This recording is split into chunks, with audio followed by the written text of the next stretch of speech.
Just your chair. Facing me. Over you at the last. It's all right, I'm a union member, I'm a field member.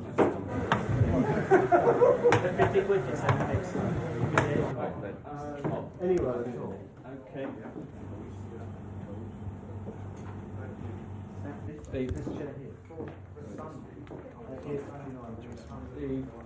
And what Hanif has done, rather brilliantly in this case, is to kind of throw us, pull the carpet from under our feet from time to time. And what he does, which I particularly like, is he puts his characters in extreme situations.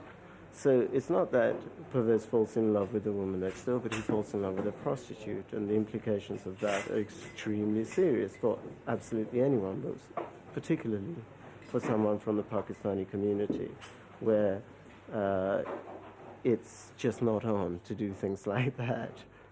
So, and similarly, you know, we have a German businessman who I suppose you could term as a kind of a Mephistophelian character, who has power, money, is entirely self-centered, and again gets Pervez to do things like run around becoming almost a pimp, though of course he, you know, or certainly he goes running around procuring girls for the Germans' personal pleasure. So that is what makes the piece so exciting. Because it was not heavy, it was just yes.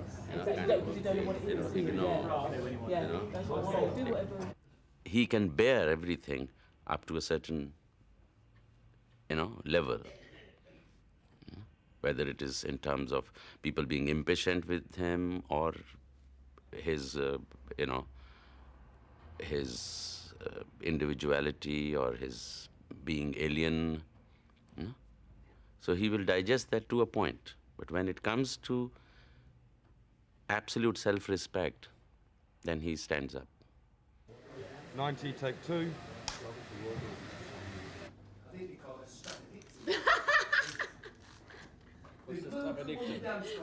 Strapedictomy. Oh, strapedictomy. I love doing supporting roles because it's just your function so clear, and you've got the wonderful thing where you're just working off other people and you're serving their story and you know where you have to move them to. I don't like kind of being the one very much. What attracted me to the film was mainly the script, because I didn't know UDAYAN PRASAD before, and I didn't know the producer. I knew, of course, of Hanif Kureishi, and it was a very nice little story that I'd like to be in. It's very hard to find films that are warm and human, Most films are about killing each other. You farted, love? Hey, I can smell shit, something. Oh, no wonder we've got a packy in over here. Hey, it's Salman Rushdie himself, lads. Folks all left town on the same day. We have 2 hours extra fucking daylight. You know why he smells? I said fuck up! I'll fuck up, bitch!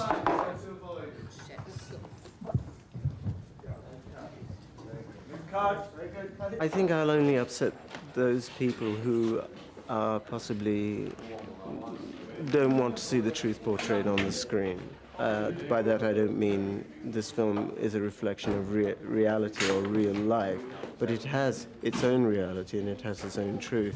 The fact is, when you come to a working man's club or when you're dealing with the world generally, people shout and swear a lot. And I think to try and pretend they don't, or to tone down the language in such situations, I think is absurd. What you're smelling here is a satanic arsehole. I went to the doctors this morning, and I said, have you got any more sleeping pills for what? And cut. Alan? Cut. It's fine. All right? Okay. Good. Check the gate. Check the gate.